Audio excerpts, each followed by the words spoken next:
Olá, eu sou Jefferson Barbosa e hoje eu vou falar do livro de contos Foras da Lei Barulhentos.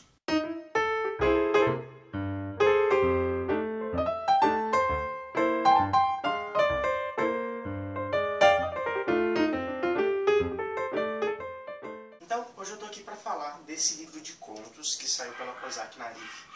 E, na verdade, o título não é só Foras da Lei Barulhentos. É tudo isso daqui que vem aqui, volta aqui na contracapa. É um título enorme e ele junta, então, os títulos e um pouquinho de cada um desses contos que estão aqui dentro.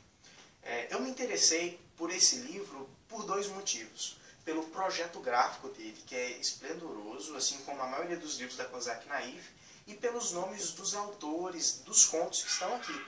A gente tem Neil Gaiman, o Nick Hornby, o John Sieska, o Lemon Snicket e outros grandes autores que estão escrevendo os contos que estão aqui contidos. Entretanto, eu não posso negar meu desânimo. Eu esperava um livro infantil super interessante, com contos bem legais. Eu gosto de livros infantis, eu acho que eles conseguem te transportar para um mundo excepcional, quando bem feitos, quando bem contados. Mas eu me decepcionei um pouco. Não porque os contos sejam ruins, não mesmo. Não gostei de alguns contos, mas a maioria dos contos é excelente. Eu só não acho que o livro combine como um todo.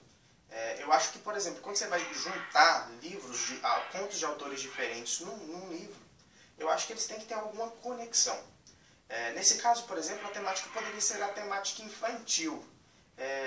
Entretanto, eu não acho que ser infantil é ter crianças nos contos.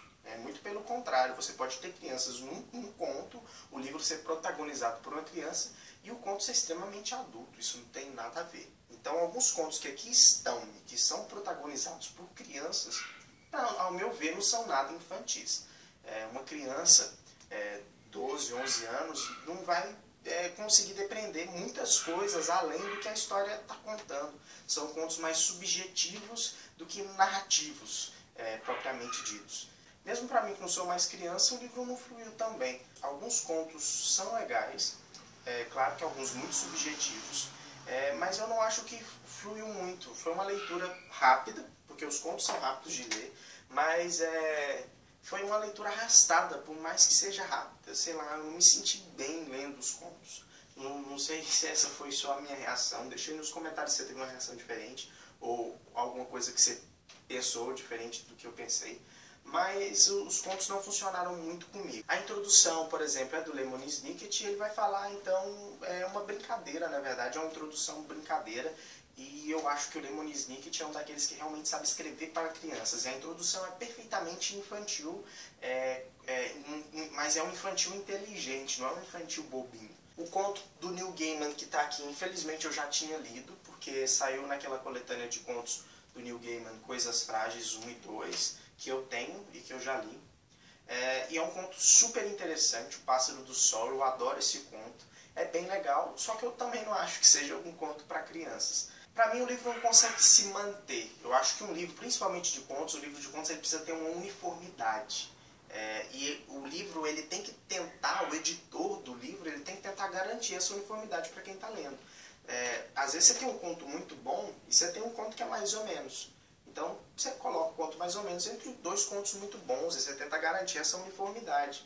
Por mais que os contos não sejam muito grandes, alguns contos têm diferenças de páginas muito grandes em relação aos outros. Você tem contos ilustrados, pequeníssimos, assim, de 6 páginas e contos de 30 páginas. E às vezes contos de 30 páginas que são seguidos e contos de 5, 6 páginas que são seguidos uns dos outros. Então você não tem uma uniformidade que garante a leitura e às vezes você acaba se desanimando um pouco.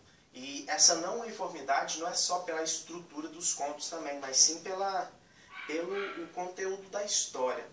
Os contos eles são muito disformes, não acho que eles se encaixem entre si, não partilham de uma temática conjunta, que isso construiria melhor o livro, tornaria o livro mais interessante. Para mim, os 3 contos assim, que mais condizem com o que o livro, na minha opinião, propunha, O Pequeno País, do Hornby, O Monstro, da Sally Link, e o Crimble, da Clement Freud. Trazem crianças como protagonistas, entretanto elas conseguem estar ali e conduzir a história. Por mais que elas tenham reflexões que possam ser dadas por alguém mais adulto que possa ler, ela também tem uma narrativa interessante, constante, uma narrativa periódica, às vezes com repetições de pedaços, e uma narrativa que pode ser assimilada mais facilmente, e que isso sim é interessante para a criança, e que pode ser desenvolvido. Outros contos, por exemplo, um dos melhores, na minha opinião, é O Telefone da Axe, da Jeanne Dupro, que é excelente, que também traz um protagonista criança como principal, que ele consegue ali tratar dos temas de maneira adequada. Entretanto, contos pequeniníssimos como o do John Sieska, que aliás tem um livro infantil excelente, que é A Verdadeira História dos Três Porquinhos, são, sei lá, absurdos. Eu não consigo entender o motivo de estarem aqui, como Vendido Separadamente, em que ele trata então uma narrativa curta que insere vários slogans dos Estados Unidos, mas que aqui foram traduzidos e acabam perdendo o significado às vezes. Aí o editor coloca o seguinte mensagem: esse conto foi escrito a partir de propagandas publicitárias norte-americanas e, quando possível, adaptadas aos padrões brasileiros. Ao final do texto, o autor utiliza alguns bordões da história dos Estados Unidos.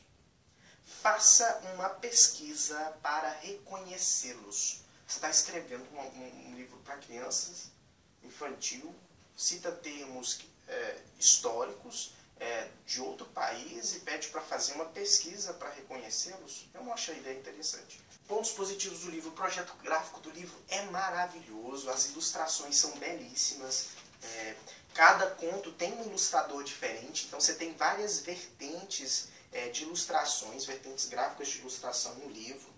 Então você tem vários modos de ilustrar esses contos e todos com uma qualidade técnica impecável. No final a gente também tem palavras cruzadas, não muito fáceis, mas que são bastante interessantes e complementam o livro. Eu não vou responder as palavras cruzadas. O livro então saiu pela Kozak Naif, com essa edição gráfica primorosa, como quase todos os livros da Kozak Naif. Isso na verdade é uma jacket. E uma das coisas super interessantes do livro também, que a gente pode ver, por exemplo, a jacket, aqui está escrito em relevo Me Abrace, Me Abrace. E na jacket a gente tem um conto que foi começado a ser escrito pelo Lemony Snicket, e para você terminar o conto e poder mandar para a editora. Elas também falam que se você quiser ficar com contracapa, você pode digitar o conto e mandar por e-mail. Então é um livro bastante interessante, com ideias muito legais, e eu acho que tudo que eu critiquei talvez tenha sido pensado apenas como uma forma de tentar melhorar a capacidade literária do leitor infantil, de desenvolver um pouco do senso imaginário e tudo isso. Acontece que eu achei que foi um pouco exacerbado e que a criança pode acabar meio perdida nisso tudo. Entretanto, é uma estratégia bem legal e que talvez em outros livros, tem inúmeros outros autores, você pode fazer outra coletânea de contos dessa, revisando um pouco do que foi feito aqui. Então eu indico o livro ganhando 3 estrelas e eu pretendo continuar lendo coisas dos autores que estão aqui. Compre o livro, peça para um amigo se você conhece alguém que tenha, leia, faça sua opinião e venha conversar aqui com a gente para a gente poder discutir sobre o livro. Muito obrigado por assistir o vídeo. Peço que você se inscreva no nosso canal, marque se você gostou ou não gostou do vídeo e comente nos comentários o porquê de você gostar ou não. E continue assistindo o nosso canal, veja nossas antigas resenhas, nossos próximos vídeos e muito obrigado por você assistir novamente. Até mais!